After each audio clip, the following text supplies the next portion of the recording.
Aujourd'hui, la conférence Arrête ton Scrum, ça marche pas. Début d'après-midi, digestion, ça va aller? Ouais. Ouh. Ok, impeccable. Alors, Arrête ton Scrum, ça marche pas. C'est une conférence que j'ai déjà eu l'occasion de donner à l'Agiptour Montréal et à Sherbrooke, que je viens donner pour la première fois en France, donc avec un public français. Je suis français. Voilà.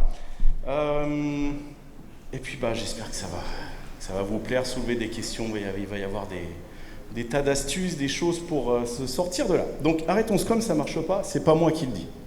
Alors déjà, il y a des déçus. C'est pas moi qui pense ça.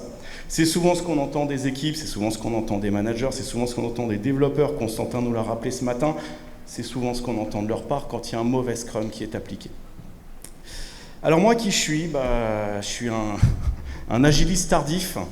Il y a des agilistes précoces et des agilistes tardifs. Moi, j'ai découvert l'agilité un petit peu tard, en 2017, mais je me suis vachement pris au jeu. J'adore ça, tout le côté humain, tout le côté accompagner les équipes à donner le meilleur d'eux-mêmes pour livrer de la valeur, apporter du sens, apporter de la confiance. Ça, c'est des trucs qui me plaisent et je pense que je suis rentré, comme la plupart d'entre vous, via Scrum. Scrum, je me suis mis dedans. J'ai connu du mauvais Scrum, j'ai connu du meilleur Scrum. Et puis, j'étais un petit peu loin dans Scrum. J'étais jusqu'à l'aboutissement ultime de devenir Scrum Trainer, accrédité par Scrum. Donc, j'ai eu l'occasion de voir pas mal de missions, pas mal d'entreprises, appliquer du bon Scrum, du mauvais Scrum, et d'en accompagner, et il y a souvent du pas beau à voir. Bon, allez, on y va. Donc, pourquoi cette conférence? Alors oui, au travers de mes missions, comme je vous disais, j'ai vu beaucoup d'erreurs d'implémentation, pas volontaires, parfois volontairement, qui aboutissent souvent à des échecs. Alors, souvent, on voit toujours les mêmes choses qui reviennent. Des fois, il y a des choses nouvelles, on est toujours surpris quand on est coach. Alors l'idée, c'est pouvoir faire cette conférence pour vous amener un petit peu cette expérience que j'ai pu voir comme erreur, comment faire pour s'en sortir, et finalement refaire battre le cœur de Scrum pour renouer avec le plaisir et la productivité au sens noble du terme. Alors, je vais vous amener des astuces, je vais vous amener des choses pour vous en sortir. Par contre, je ne referai pas revenir votre ex ou la santé ou peu importe. Je suis désolé pour ça. La sortie est là. Alors, on va commencer par quelques témoignages d'équipe. Des témoignages d'équipe, on peut se rendre compte, qui tournent souvent autour de la pression, qui tournent autour d'une incompréhension de ce que c'est vraiment Scrum, de pourquoi on fait ça, pourquoi on fonctionne en Scrum, et pourquoi tout court, pourquoi on est là, pourquoi on développe, pourquoi on code. Merci Constantin pour l'intro de ce matin. Donc effectivement, on voit pas mal de choses qui sont récurrentes et on se rend compte que c'est toujours les mêmes choses. Et c'est pareil du côté des managers.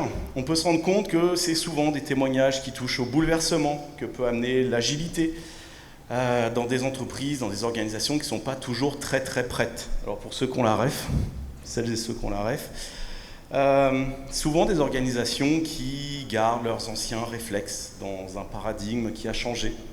Et là, on se retrouve avec des managers qui souvent se retrouvent les bras ballants à dire « Ah, ça marche pas, comment on fait ?» Il y a tout un tas de problèmes qu'on peut constater dans certaines équipes. Alors tout a été posé là. Et ces problèmes, c'est souvent des symptômes. Ce n'est pas les problèmes qui viennent de Scrum, c'est souvent des symptômes d'une mauvaise implémentation.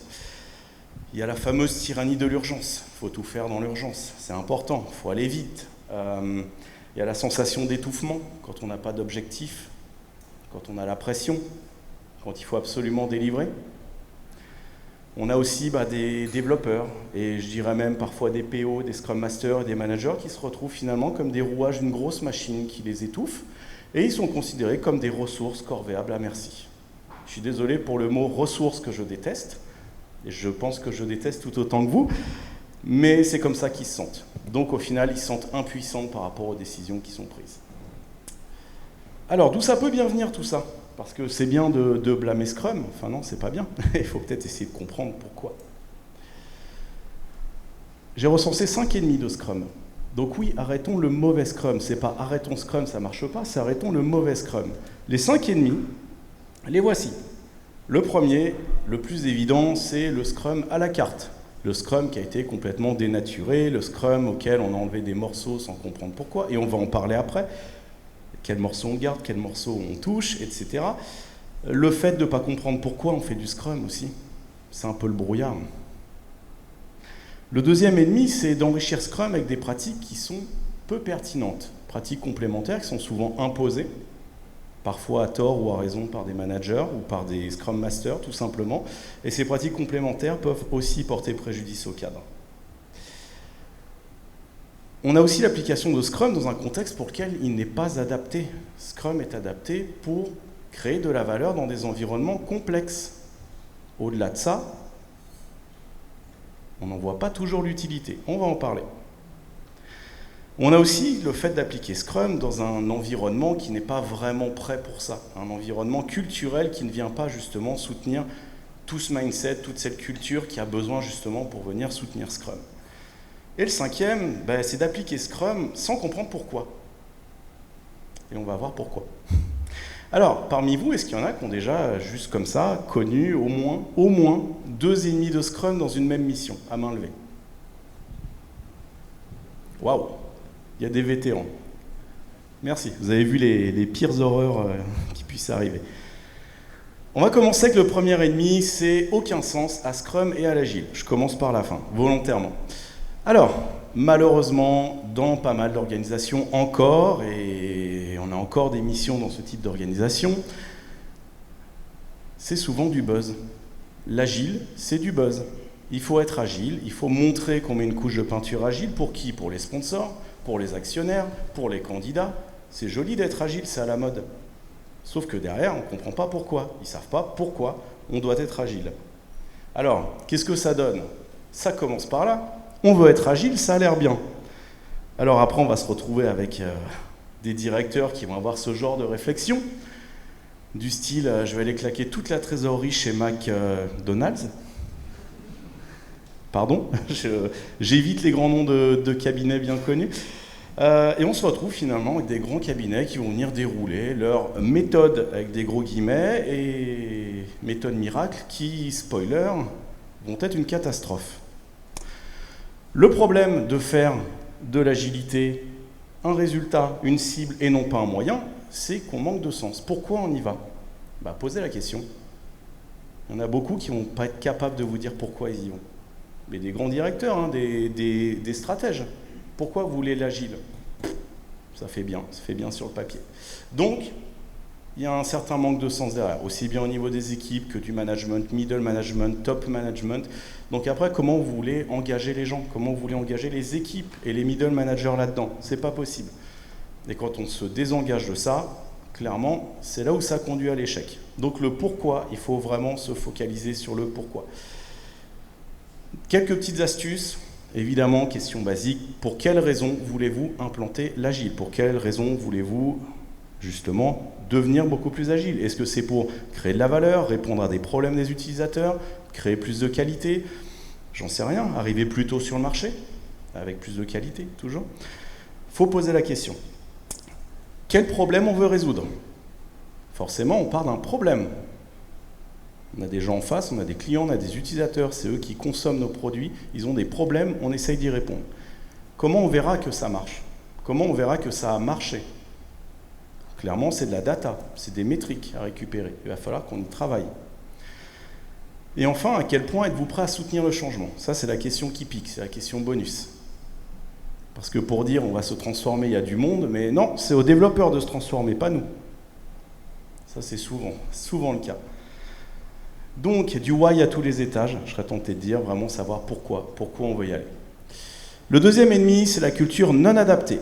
Aujourd'hui, encore, de nos jours, on travaille souvent dans des organisations un petit peu dépassées, des organisations encore basées sur le taylorisme, qui ont en tête encore la fameuse théorie X de McGregor, comme quoi l'humain est un être paresseux qui ne veut pas travailler, qui va tout faire pour éviter de travail, qu'il va falloir blâmer, qu'il va falloir pousser, qu'il va falloir occuper, qu'il va falloir contrôler. Et ça, c'est le modèle taylorien. Okay, on a souvent des missions encore dans ce type d'entreprise, et je ne vous parle même pas du public, je préfère pas en parler. Ce qui fait que justement, c'est important dans ces organisations pour encore des personnes qui ont cette culture de contrôler les gens, de vouloir les occuper à tout prix. Il faut être productif, hein, faut être véloce, faut être occupé. Ça vous dit rien? Il faut les occuper, il faut être à 100%. Combien d'heures il fait? Combien de lignes de code il fait? Surtout, il faut les surveiller. C'est tous des tirs au flanc. Tous, les développeurs, les PO, les Scrum Masters, c'est tous des tirs au flanc. Moins ils en font, mieux ils se portent. Ok? Donc on va mettre une couche comme il faut. Il faut surtout viser le rendement. Ça vous est arrivé des équipes où vous avez des devs qui sont sur 4 ou 5 équipes à la fois. On ne les voit pas. Ils reviennent de temps en temps. Tiens, il se passe quoi? Ok, alors on va tout réexpliquer. Tu as déjà loupé 4 événements, c'est pas grave. À droite, à gauche, bref, ça c'est horrible. Les décisions centralisées. L'information, c'est le pouvoir.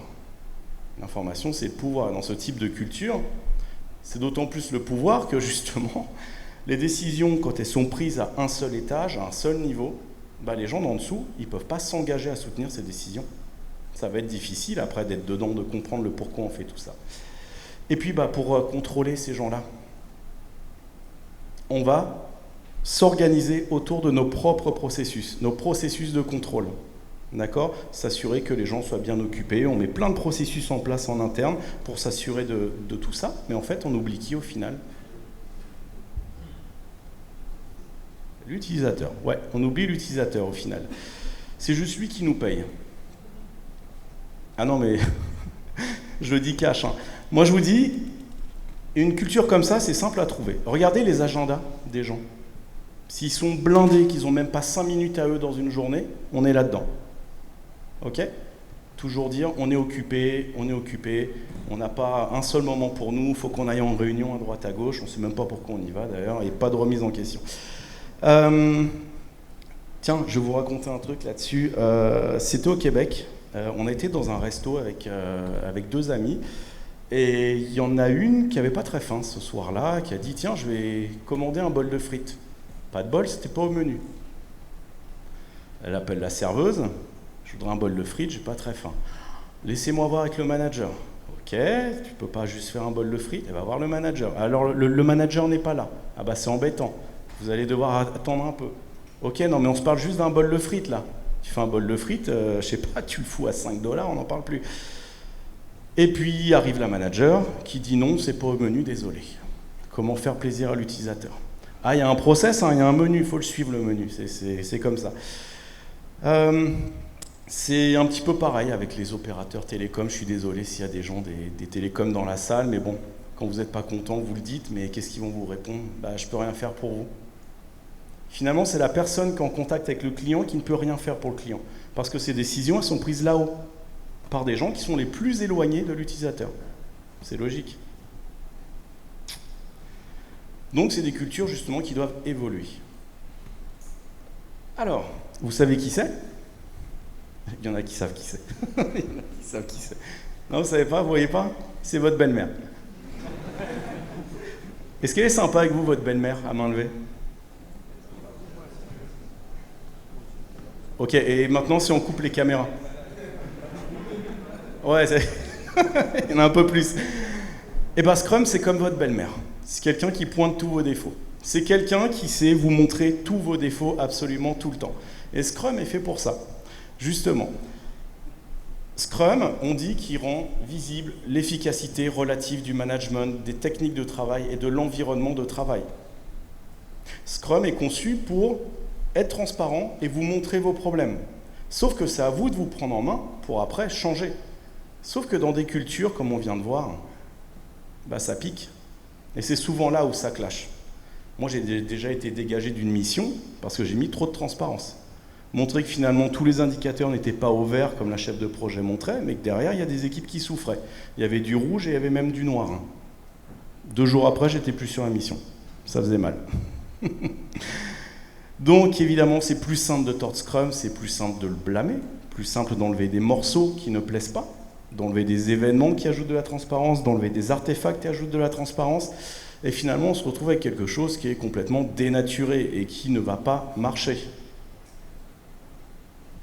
Ça vous parle? Alors moi ce que je dis c'est que si tout va bien, quand vous implantez Scrum ou quand vous venez justement accompagner, coacher une équipe, si tout va bien, c'est peut-être que ça a mal été implanté. C'est justement conçu pour changer les choses. Donc si tout va bien, méfiance. Posez-vous la question. Alors, quelques petites astuces. Évidemment, on va enfoncer quelques portes ouvertes. J'espère qu'il y en aura d'autres qui seront aussi utiles. La première, évidemment, focus sur le mindset agile. Quand j'interroge des coachs, des Scrum Masters ou des équipiers, ou peu importe, on leur parle juste du manifeste agile qui est juste la base. Il y en a qui regardent avec des yeux comme ça. Je fais OK, commençons à le lire ensemble. On peut même faire une rétro là-dessus, sur les 12 principes. Une rétro sur les 12 principes. Ça permet de faire un teaching moment avec une équipe et en plus de les faire s'évaluer dessus, de discuter. Alors oui, il y en a qui vont forcément bien s'évaluer, vous allez voir. Mais avec des questions puissantes, on peut parvenir à quelque chose. Le focus sur les utilisateurs, juste tout tourne autour de l'utilisateur. C'est juste important de le garder en tête. Donc, identifier l'utilisateur. Pour l'identifier, moi je dis souvent remonter le filon de l'argent. Vous allez remonter au client qui lui après, soit c'est l'utilisateur, soit il est en contact avec l'utilisateur. Donc c'est facile de le trouver. Aider à casser le statu quo, montrer l'éléphant dans la pièce, ça fait mal. Montrer du doigt ce qui vous empêche de livrer de la valeur, montrer du doigt ce qui empêche justement des utilisateurs ou des parties prenantes de venir donner des feedbacks. Il nous faut du feedback. Et ça, souvent, on n'en a pas beaucoup. Pointez ça du doigt. Pointez les problèmes dans l'organisation. Célébrer les succès, célébrer les succès, et puis surtout trouver des opportunités d'apprentissage dans les erreurs, dans les échecs. Il ne faut pas que ce soit dramatisé. Il faut dire, il faut justement faire des erreurs, il faut échouer, il faut apprendre. Continuons comme ça. Et ça, il faut dédramatiser. Et dans des cultures un petit peu à l'ancienne, c'est pas évident. Des rétros à tous les niveaux. Ça marche aussi. Les rétros, c'est pas que dans les équipes. J'ai déjà fait des rétros avec des managers, entre managers. Comment ça se passe justement dans votre strat? Comment est-ce qu'on peut améliorer notre communication, notre synchronisation entre managers, etc., etc. Viser les objectifs collectifs. Alors ça veut dire quoi ça? Les objectifs collectifs. On a à peu près tous dans nos organisations des objectifs individuels, des objectifs de rendement, sur lesquels souvent on touche des primes, des choses comme ça. Des objectifs individuels, ça conduit à quoi? À des comportements individualistes, tout à fait. Et ça, c'est le gros problème qu'il y a dans ces entreprises. Donc, n'hésitez pas à aller pousser les RH et les managers pour aller pousser justement des objectifs collectifs. Comment est-ce qu'on réussit en équipe? Comment on peut faire une évaluation d'équipe et comment on verra qu'on a réussi en équipe? Après, effectivement, s'il y a de la carotte derrière, allons-y en collectif. L'ennemi 3. Le contexte d'utilisation inadapté. Bon, je ne vais pas vous faire la matrice de Stacy. Je pense que celle-là, elle est quand même assez connue. On va juste se rappeler qu'effectivement, on a 3 axes. Le 3e est peut-être un petit peu moins connu, l'axe technologique, l'axe des exigences, c'est connu, ultra connu. Le 3e, c'est l'axe humain. Alors celui-là, tout le monde ne le connaît pas forcément, on ne le voit pas toujours. L'axe humain, pourquoi? Parce qu'un humain a quand même la capacité de rendre une situation simple extrêmement compliquée, voire complexe, voire chaotique. L'être humain est excellent pour ça. Donc l'être humain, il faut quand même arriver à l'aider à guider ses comportements. Et pour ça, Scrum est excellent pour guider les comportements. Mais on va en parler un petit peu plus tard, je ne vais pas tout vous dévoiler tout de suite. Donc, l'empirisme, c'est juste la base. Transparence, inspection, adaptation, les 3 piliers. Quand on est dans un environnement complexe, il y a plus d'inconnus que de connus. Et quand il y a plus d'inconnus que de connus, il faut découvrir, il faut tester, il faut essayer des choses, il faut voir si ça réussit, il faut voir si ça échoue, il faut s'adapter. C'est tout à fait le but de l'empirisme. Et ça, justement, c'est ce qui va nous permettre de réduire les risques. Parce que quand on rend les choses transparentes et qu'on peut inspecter et adapter, niveau exigence, niveau technologique, niveau humain, c'est beaucoup plus facile. Alors, j'ai déjà vu Scrum dans d'autres domaines. Dans des domaines où ça fait la 50e fois qu'on fait un projet, tout est prédictible, tout est préparé à l'avance. Il y a peu de bénéfices. C'est ajouter beaucoup de bureaucratie pour rien. Ok? Un projet que vous faites pour la 50e fois pour le même client, ça ne sert à rien. Un projet qui est ultra prédictible, qui est assez facile à faire, franchement, pas trop d'intérêt. Alors, c'est pour ça que justement, dans un environnement complexe, vous n'utilisez pas de méthode. Une méthode, c'est un processus qu'on va suivre pas à pas pour aboutir au même résultat. Pour un même input, on a le même output. Sauf que dans un environnement complexe et incertain, c'est difficile d'avoir toujours le résultat qui convient avec les mêmes inputs, avec les mêmes process. Donc c'est pour ça qu'on va inspecter, adapter constamment. J'aime bien dire aucun plan ne survit au contact de l'ennemi.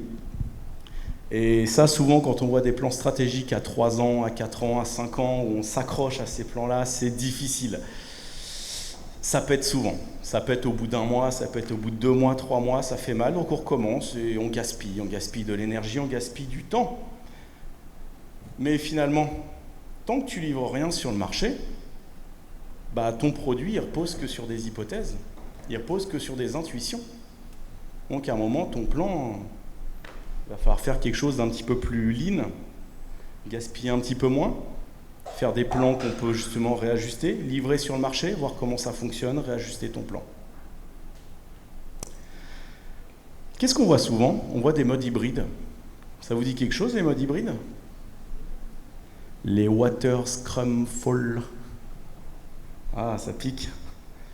Alors, un peu de water en amont, on définit tout à l'avance, histoire de, puisqu'on sait exactement ce que notre utilisateur voudra. Hein. Puis après, il vivra heureux, il aura beaucoup d'enfants, voilà, on connaît la chanson. Le Scrum, qu'est-ce qu'on va faire? On va mettre des sprints, mais on ne peut rien bouger, on n'a pas de feedback, on s'en fout, tout est défini à l'avance. Et le Fall, on livre tout à la fin. Et là, c'est la déconvenue. Là, c'est la surprise. Là, c'est non, finalement, c'était peut-être pas ce qu'on voulait. Donc, c'est difficile quand même de savoir si on est sur la bonne voie, si on n'a pas justement cet empirisme, justement cette nature empirique qui fait qu'on va pouvoir inspecter, adapter fréquemment via les événements, via les sprints, justement. C'est quand même assez difficile. Donc, dans les modèles hybrides, j'ai rarement vu des modèles hybrides qui fonctionnaient, très honnêtement. Surtout dans ces modèles-là, on a encore des chefs de projet, on a encore des copiles, on a encore des coproges, on a encore tout un tas de réunions qui viennent s'ajouter derrière.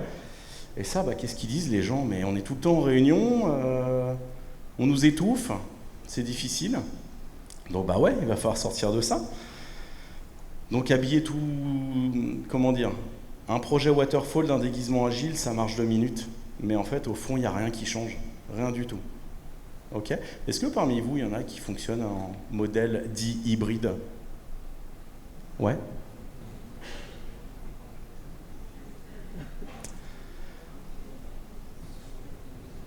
Ce que j'aime bien dans ces modèles-là, c'est qu'on s'attend souvent à ce que le fait de rajouter Scrum dedans, ça permette de livrer plus vite et moins cher.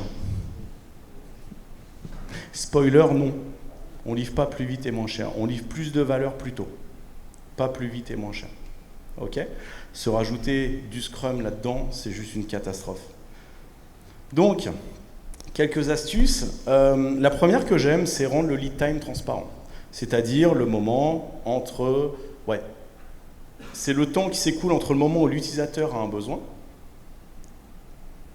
problématique, on va dire, vous découvrez la problématique, vous commencez à travailler dessus, et le moment où il a le résultat entre les mains, où il peut voir si ça répond à sa problématique. Le lead time, souvent, c'est quelque chose que vous pouvez mettre en avant très facilement et montrer un petit peu les limites du système. Le système waterfall, le système hybride, vous montrez les limites. Ça prend 180 jours pour donner quelque chose entre les mains de l'utilisateur, entre le moment où il a son problème et le moment où il a la solution entre les mains. Ça, souvent, ça pique. Les entretiens utilisateurs, les reviews utilisateurs, ça, si vous pouvez mettre des utilisateurs dans les sprint reviews, c'est génial.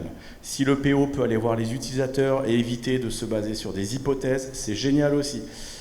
Rigolez pas, on en voit beaucoup plus qu'on ne le pense. La vision produit qui va guider, c'est quoi notre vision produit? Qu'est-ce qui va nous permettre justement d'ajuster notre scope au fur et à mesure des sprints pour justement l'atteindre? J'aime beaucoup aussi la roadmap orientée objectif, qui justement est une roadmap orientée sur les objectifs, comme son nom l'indique, et non pas sur des fonctionnalités. Ça vous permet de dire, dans 3 mois, on veut atteindre tel objectif. 3 mois après, on veut atteindre tel autre objectif. C'est juste incroyable. Objectif fixe, ça permet aux équipes d'être beaucoup plus créatives. Et les métriques de l'evidence-based management, c'est dur à dire. Evidence-based management, est-ce que ça parle? Non, très bien, on va en parler après. Justement, on va en parler là. L'ennemi numéro 4, les pratiques inadaptées. Alors, Scrum, c'est un cadre léger, volontairement incomplet, blablabla. Bla, bla, bla. On sait qu'il y a des événements, qu'il y a des artefacts, des responsabilités, mais en fait, dedans, il y a un gros trou. C'est un cadre, hein. Dedans, il faut mettre un tableau. En fait, c'est vos pratiques. C'est les pratiques complémentaires qu'il va falloir mettre dedans. C'est justement ces pratiques qui vont faire en sorte que c'est adapté à votre contexte. Quand j'entends Scrum, c'est trop rigide, ça ne s'adapte pas à notre contexte, donc on va le dégrader un petit peu, c'est pas Scrum qu'il faut toucher, c'est les pratiques complémentaires à l'intérieur. Et Scrum attend de vous que vous preniez la responsabilité justement d'appliquer les pratiques qui conviennent à votre équipe et à votre organisation. Et en fait, le problème, c'est qu'il n'y a pas de bonnes pratiques en Scrum. On me dit souvent, mais c'est quoi les bonnes pratiques? Il n'y a pas de bonnes pratiques. Dans un environnement complexe, ton environnement est peut-être différent du voisin, donc tu vas appliquer tes pratiques à toi. Après, il y a des frameworks qui sont bons pour ajouter de la complexité. Mais chut. Ouais, chut. Je ne veux pas me faire d'ennemis. Je pense que je vais être l'ennemi numéro 6 après. Donc il y a quelques pratiques qui sont mal comprises, mal utilisées, qui apportent du gaspillage, qui peuvent être carrément contre-productives pour l'équipe. La première, vous pensez à quoi, la plus évidente?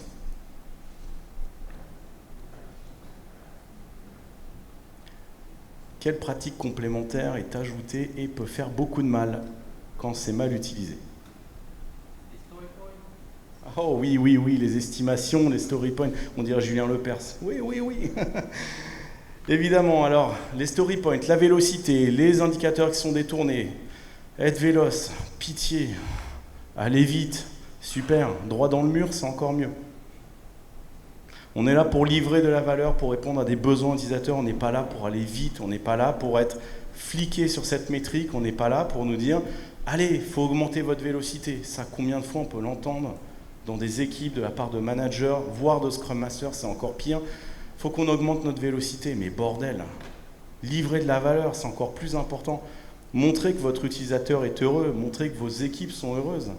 Ça, c'est vraiment orienté outcome, c'est important. J'avais un chef de projet dans une équipe, ne me demandez pas pourquoi, c'était dans le public, un chef de projet qui refaisait faire à l'équipe chaque semaine les estimations, jusqu'à temps que ça rentre dans ses délais.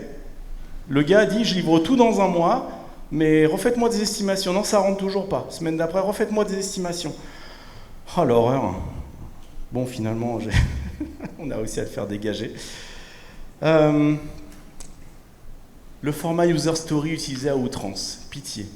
Alors celui-là, les user stories, qu'on s'entende bien, c'est une pratique complémentaire qui vient d'Extreme Programming.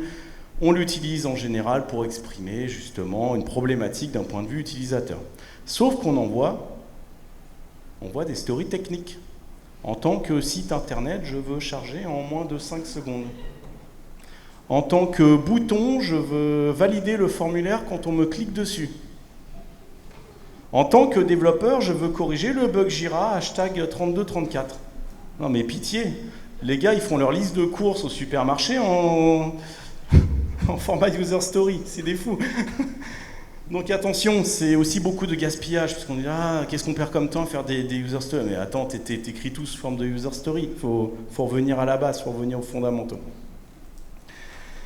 Tout ce qui est réunion, réunionnite en plus des événements. Alors ça, souvent, les réunions sont là pour combler un manque d'informations. Clairement. Quand vous observez bien les 5 événements de Scrum, ils sont là pour combler justement ces manques d'informations et apporter de la transparence sur les incréments, sur la progression, sur le travail. Donc justement, commencez à les gratter un petit peu, qu'est-ce qui est important, qu'est-ce qui est moins important dans les réunions qui sont mises à côté. Donc ça c'est aussi une belle rétrospective qui peut être faite là-dessus. Demander à l'équipe de recenser toutes les réunions qui est fait à côté, niveau de valeur, qui vous convie, qu'est-ce que vous y retrouvez, est-ce qu'il y a un ordre du jour, est-ce que vous avez intérêt à y être? Oui, non, allez, qu'est-ce qu'on prend comme action?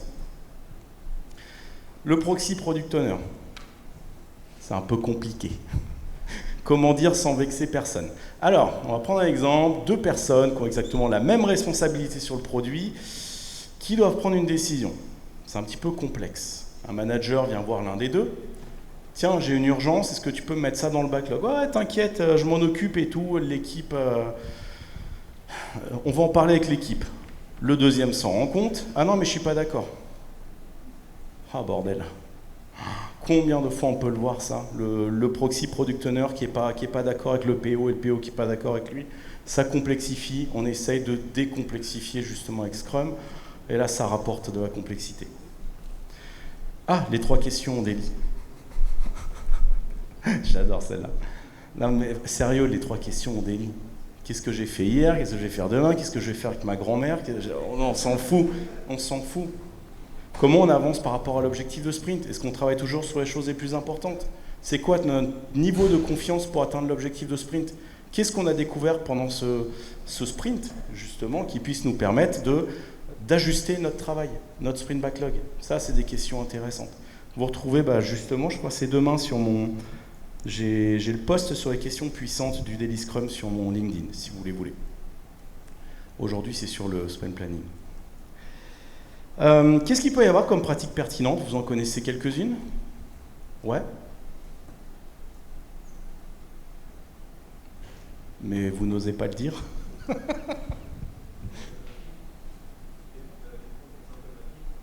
Ouais, l'example mapping, par exemple, ouais, des choses comme ça. Par exemple, qu'est-ce qu'on peut avoir comme pratique? On peut avoir tout ce qui est issu de Kanban. Utiliser des pratiques Kanban en pratiques complémentaires, c'est juste incroyable pour apporter plus de transparence. Visualiser le workflow, gérer son flux de travail, limiter le WIP. Alors ça, c'est extra pour limiter le WIP. Limiter le WIP. Les équipes comprennent quand elles le font. Au début, c'est un peu relou. Ouais, mais attends, on ne peut pas travailler sur beaucoup de tickets à la fois. Ok. Sauf que là, ça collabore plus. On réduit notre temps de cycle. Qu'est-ce qu'on a d'autre?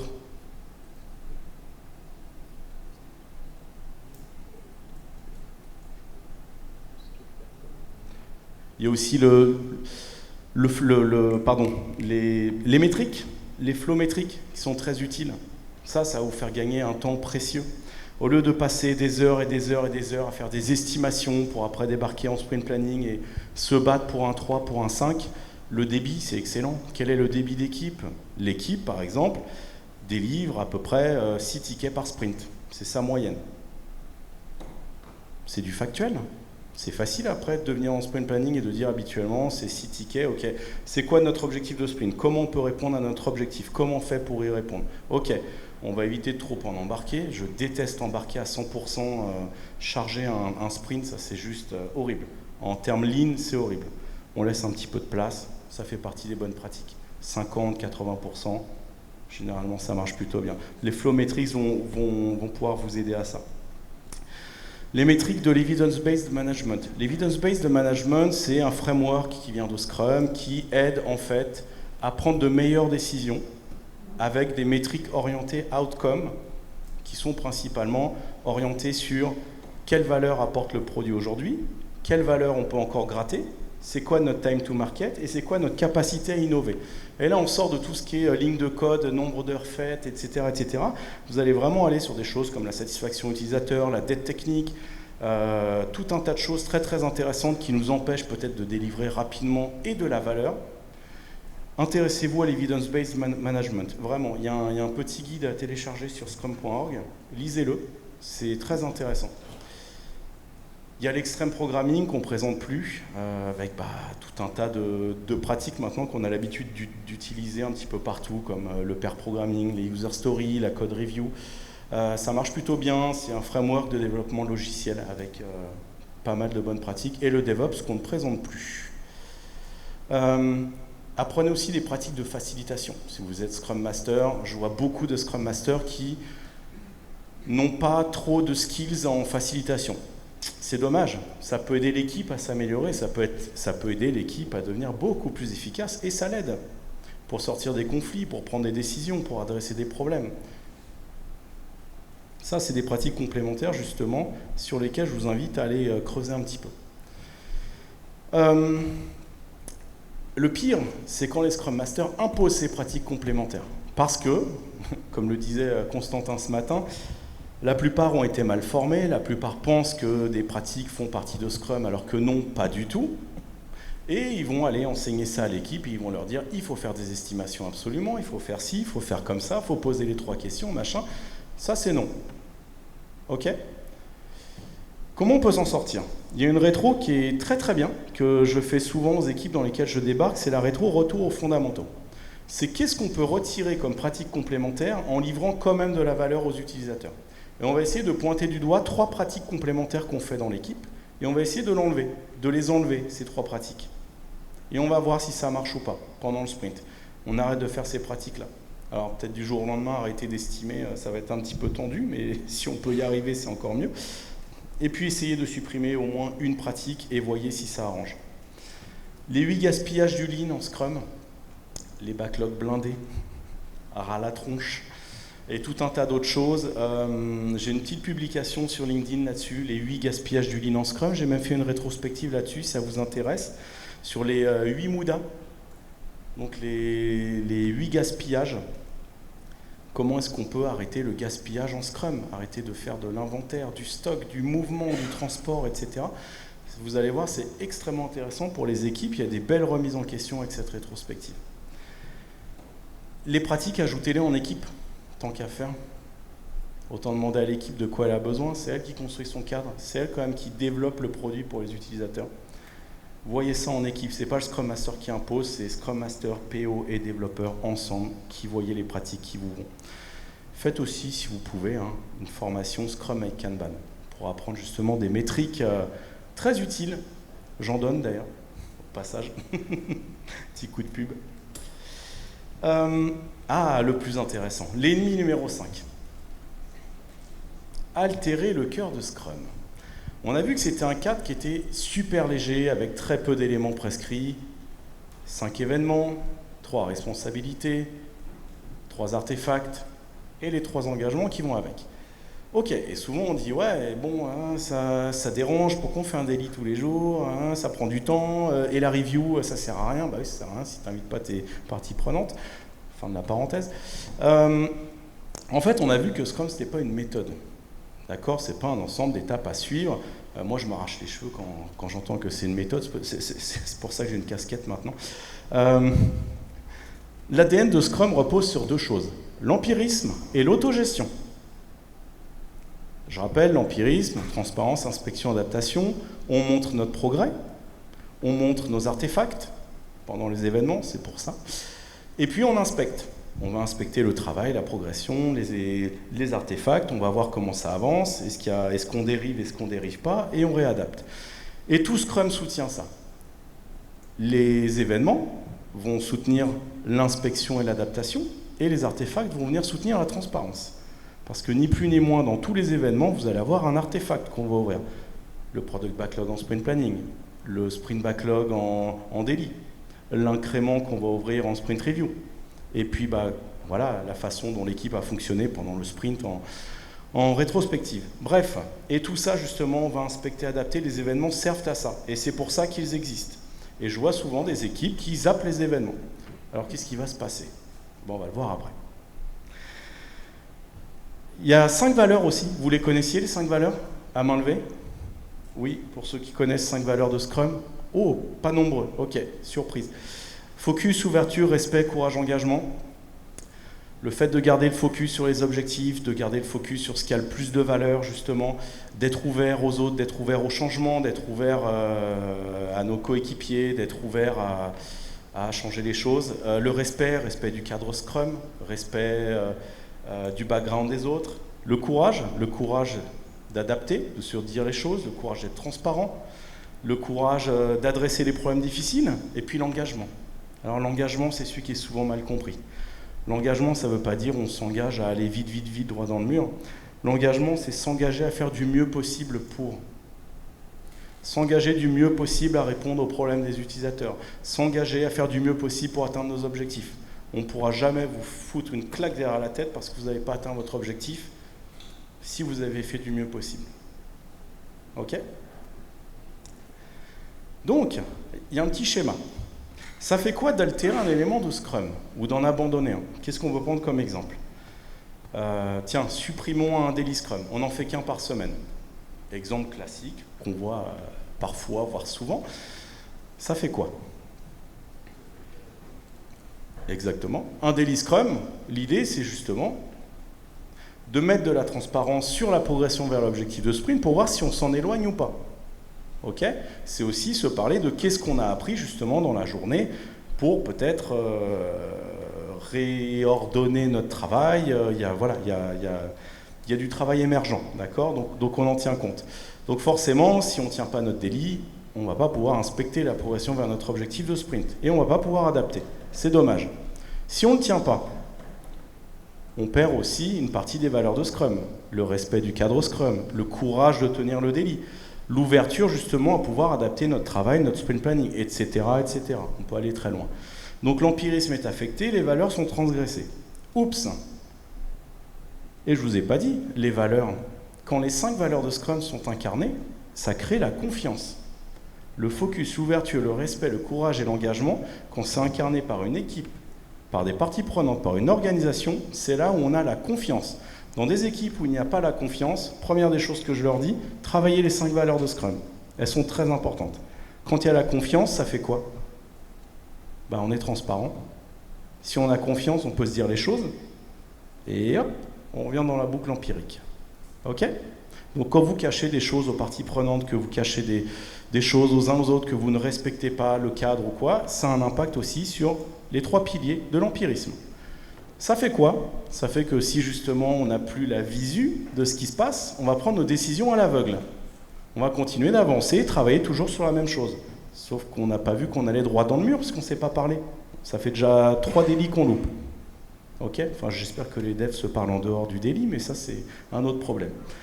Des décisions à l'aveugle, ça conduit à dériver du cap et aller droit dans le mur, potentiellement. Si vous vous éloignez de votre objectif, ça fait quoi? Ça risque d'augmenter la complexité, le risque en termes de coûts et d'efforts aussi, parce que si vous n'atteignez pas votre objectif, vous vous éloignez, le temps de revenir dedans, on a travaillé sur des choses qui ne vont pas, sur des choses qui ne servent à rien, eh ben ouais, on a perdu du temps, on a perdu de l'effort, de l'argent, etc. Le fait d'avoir des valeurs transgressées, la confiance qui diminue, ça c'est dommage, et la valeur du produit qui diminue. Tout a un impact. Scrum, c'est un équilibre extrêmement fragile. Donc décaler un événement, faire des fréquences différentes, arrêter les artefacts, ne pas inviter justement les parties prenantes en review pour créer de la transparence dans l'inspection-adaptation, ça a aussi un impact sur les valeurs. Et tout ça, finalement, c'est un fragile équilibre, c'est un peu comme la nature, comme l'écosystème. Quand il y a un truc qui pète, ça tombe. C'est tout. Et après, c'est la faute de Scrum. Vous connaissez les zombies? Le zombie Scrum? C'est Scrum de loin, mais c'est loin d'être Scrum. Ça, c'est quand on commence à toucher un petit peu au cargo cult. Les équipes qui ont vu Scrum ou qui ont appris Scrum comme ça, par un Scrum Master qui a peut-être lui-même été très mal formé, c'est des équipes finalement qui n'ont pas d'objectif, qui n'ont pas de vision, qui vont errer. J'ai pas d'objectif puisque le but c'est tout finir, c'est tout faire. Moi ça me motive pas à me lever le matin. Clairement, je viens en mode zombie au boulot, j'ai pas envie de bosser. Les utilisateurs, je savais même pas qu'on avait des utilisateurs. Les stakeholders, c'est pareil. De toute façon, il faut tout finir. L'autre, il nous pousse un cahier des charges qu'il appelle backlog. Je ne sais même pas pourquoi il utilise des mots anglais. Mais bref, ça sert à rien qu'on ait des utilisateurs. Ils nous font perdre du temps, ces gens. Et d'ailleurs, comme on n'a pas de partie prenante, pourquoi on a des reviews? Ah oui, pour que le PO valide notre incrément. Pitié. D'ailleurs, en parlant d'incrément, il n'y en a pas, hein, ça sert à rien. De toute façon, on est en mode projet, il faut tout faire. Donc, ça sert à quoi qu'on délivre un incrément et qu'on le présente sur le marché? Ça sert absolument à rien. C'est comme ça que réfléchissent les zombies. Vous avez vu Walking Dead, ils parlent d'incrément, ça sert à rien. Ou alors vous avez raté l'épisode, je sais pas. Peu d'engagement, peu d'amélioration continue, ça sert à rien de s'améliorer. Ça vous parle, les rétros où ils arrivent et genre, non, tout va bien, c'est bon, il n'y a rien à changer. Ouais, des fois on arrive sur des missions, c'est ça. Allez, on va remettre un peu d'ordre là-dedans. Et puis, ouais, tout ça, c'est du Scrum qui a été enseigné un peu de façon bullshit, qui a été appliqué de façon bullshit par des générations et des générations de zombies Scrum Master. Là, je pourrais faire un épisode de Walking Dead. Et tout ça, dans ces organisations, finalement, Scrum n'est juste devenu qu'une immense farce. C'est drôle. Vous connaissez maintenant la force, focus, ouverture, respect, courage, engagement. Maintenant, il y a la farce. C'est les 5 valeurs du zombie Scrum. Le F, d'après vous, c'est quoi? C'est la fainéantise, tout à fait. C'est la fainéantise de faire ce qui compte vraiment, la fainéantise de se remettre en question, la fainéantise justement de s'engager à faire du mieux possible, la fainéantise de s'améliorer tout le temps en continu. Le A. Pensez que c'est des zombies, ça peut être ah. Non, vous voyez pas? Le A, c'est l'arrogance, c'est l'orgueil. On ne va pas se remettre en question parce qu'on pense tout savoir, notre culture est la bonne, notre organisation est la bonne. On ne va pas changer de mindset. On sait tout de toute façon, on sait exactement ce qu'il faut faire à l'avance. Scrum, il est là pour nous embêter, nous rajouter des réunions, donc ça ne sert à rien. Le R, donc c'est plus le respect, c'est quoi maintenant? Rage? Oh, pourquoi pas? Le R, c'est la résistance surtout au changement. Première des choses qu'on a en tête. La résistance à l'agilité, la résistance à Scrum, ça ne marche pas de toute façon. On a plein de réunions, il y en a marre, on nous fout la pression avec la vélocité, il y a des urgences, on ne sait même pas pourquoi on travaille, personne ne nous l'a dit. Et la résistance aux nouvelles façons de travailler. Le C. Il est évident, le C. Ah, la course, pourquoi pas? Le sprint, bah oui. Bah un sprint, oui, bah oui, c'est important d'aller vite. Ça s'appelle un sprint, c'est important. Ça peut être ça. C'est le contrôle. Contrôle des gens, contrôle des processus, contrôle de l'information. On garde la notion de contrôle et de micromanagement. J'ai eu une mission où je suis arrivé, mais sérieusement, un grand assureur au Québec, ça fait peur. Certainement les mêmes en France.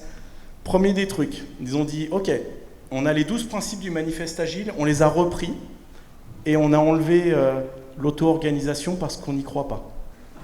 En fait, ça a fini sur 11 principes. Je fais, oh bordel, on part de loin. Alors là, on part de très loin. Ouais, parce que là-haut, ils n'y croyaient pas, fallait contrôler, machin, l'auto-organisation, ça marche pas, c'est pour les hippies. Et le E. Pensez que ce sont des zombies sans objectif. Donc qu'est-ce qu'ils font ces zombies? L'errance. Exact, c'est des zombies qui vont justement errer, parce qu'ils n'ont pas d'objectif, ils ne savent pas où aller. Et ça, c'est triste. Parce qu'on s'éloigne vraiment des vraies problématiques, on s'éloigne des objectifs, on s'éloigne justement de tout ce mindset que Scrum essaye de mettre en place. Donc ça, ce sont les 5 valeurs du zombie Scrum. Vous pouvez prendre la photo. Trop tard, de toute façon c'est sur mon LinkedIn. J'ai entendu aussi, tiens, alors ouais, il y a un orga de l'Agile Tour de Montréal qui m'a dit une fois, mais de toute façon, qui fait Scrum by the book? Bah, en fait, tu peux ne pas faire Scrum by the book, mais n'en attends pas les bénéfices. En fait, comme on disait, le cadre, il est très léger. Ne touchons pas au cadre. C'est les pratiques dedans qui vont être adaptées à votre contexte et à votre environnement. C'est ça qu'il faut toucher. Par contre, enlever des événements, machin comme ça, enlever l'autogestion, pitié, ça c'est un peu péter Scrum, quoi. Ok? Et ça, forcément, ça marche pas. Ça peut pas marcher, puisque vous cassez la fameuse boucle de l'empirisme et des 5 valeurs. Donc, des astuces. Une vision et des objectifs fédérateurs. Moi, ce que j'adore, j'étais PO pendant 4 ans. Ce que j'aime, c'est inviter les développeurs quand on fait un atelier sur la vision avec les parties prenantes et les utilisateurs. Les développeurs se rendent compte qu'il y a des gens derrière. Ils se rendent compte qu'il y a du business, qu'ils vont développer un produit pour des gens. Ils participent à la vision. Quand ils participent, ils s'engagent. C'est plus facile de soutenir et de s'engager quand on participe à quelque chose. Donc les développeurs, justement, je les invite, moi, dans les ateliers de création de vision. Ça marche bien. Des règles et valeurs d'équipe, les working agreements. Ça marche aussi. L'équipe se fait ses règles, elle se fait ses valeurs. Elle travaille dessus, elle peut les inspecter, les adapter, revenir dessus. C'est eux qui l'ont fait. Ce n'est pas une vérité extérieure à l'équipe. Les événements focus sur les objectifs. On oublie bien souvent que derrière chacun des événements, il y a des inputs, des outputs et des objectifs à atteindre sur ces événements. Moi, je m'en fous que le sprint planning dure 1 heure. On a atteint l'objectif.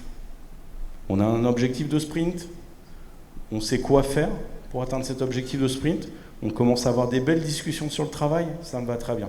Les sprint planning qui durent 8 heures, qui aboutissent à rien, c'est non. Donc, ce qui est intéressant, c'est d'avoir une rétro là-dessus avec l'équipe, un petit teaching moment sur les 5 événements, à quoi ils servent. Et aujourd'hui, chacun de vos événements, quelle valeur ils vous amènent? Une note de 1 à 5. Vous les faites évaluer là-dessus. Et après, vous allez travailler ensemble, comment faire en sorte que cet événement devienne meilleur. Qu'est-ce qu'on peut mettre comme action? Profitez-en, faites un teaching moment. Normalement, l'événement, il sert à ça, il apporte ça, etc. etc. Rétro sur les 5 valeurs de Scrum. Ça marche très bien. C'est une de mes rétros préférées. Je l'ai mise aussi sur mon profil LinkedIn. Ça marche bien. Vous prenez les 5 valeurs de Scrum, vous faites une évaluation en équipe. On va parler du focus, une note de 1 à 5. Est-ce qu'on est focus, pas focus? Pourquoi? Avec commentaires. Surtout, soyez vigilants en tant que Scrum Master, parce que souvent, ils ont tendance à se surestimer. J'aime bien poser des petites questions pièges et rappeler des choses pour s'en souvenir et justement après trouver des actions pour s'améliorer et finalement retrouver la confiance. Réduire la durée des sprints, pourquoi? Ouais, exactement. Raccourcir justement la feedback loop, donc augmenter les opportunités d'apprentissage. Vous allez me dire, ah, mais si on réduit les sprints, on va avoir plus d'événements. Bah, les événements vont être aussi un petit peu plus courts en même temps. On va se focaliser davantage sur les objectifs. On va recueillir des feedbacks plus souvent. Des feedbacks plus souvent, on a moins de chances d'aller droit dans le mur. On réduit le risque. On augmente la valeur. Inviter des vrais utilisateurs en review. Alors ça, on court souvent après, hein, c'est pas facile. Mais quand on peut en avoir, c'est juste extra. J'ai eu 2 missions où on a pu avoir des utilisateurs en review. Ça marche, mais vraiment au top. Parce que les parties prenantes, c'est qui finalement? Bien souvent, vous avez des managers qui se pointent. Ouais, super, mais les managers, ils partent aussi d'hypothèses que qu'est-ce que veut mon utilisateur? On a beau avoir fait une vision en amont, votre manager, à un moment, il va avoir un pet au casque, il va péter un câble. Tiens, il y a le service client qui nous a appelé, il faut faire ça. Attends, est-ce que c'est attendu par ton utilisateur? Est-ce que ça résout un problème? Est-ce que ça répond à un problème? Sérieusement. Le dernier, je ne sais pas si vous connaissez, c'est une liberating structure qui s'appelle Heard, Seen, Respected. Ça, j'aime beaucoup. Je la fais souvent dans les équipes pour créer justement de l'authenticité et de la confiance.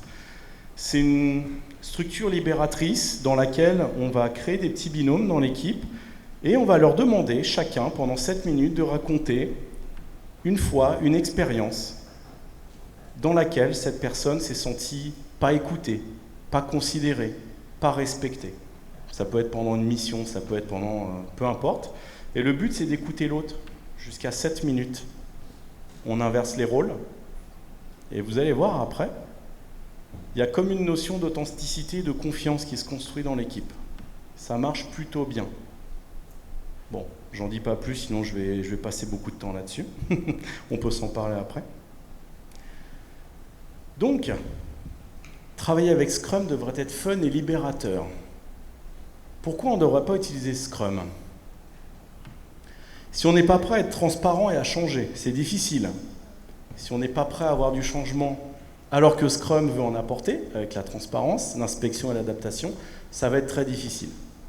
Si on n'est pas prêt à faire confiance et à responsabiliser, oubliez. Comme l'assurance où je suis arrivé, où ils ont enlevé l'auto-organisation. Ça ne peut pas marcher. Et puis la confiance, elle n'y était pas. Un travail totalement planifiable et prédictible. Perdez pas votre temps avec ça. Si c'est planifiable et prédictible, go en waterfall, go en cycle en V, perdez pas de temps. Je vous le dis honnêtement, hein, des fois Scrum, ça ne sert à rien d'aller dedans. Ou alors la volonté de suivre aveuglément une méthode pas à pas qui va vous dire comment réussir dans un environnement complexe. Voilà, je pense encore à un autre cadre que je tairai. Ok. Donc pour faire un nouveau battre le cœur de Scrum, 5 points. Le premier, respecter le cadre. C'est 10 pages le Scrum Guide. Lisez-le, relisez-le, les versions ont changé, ont évolué.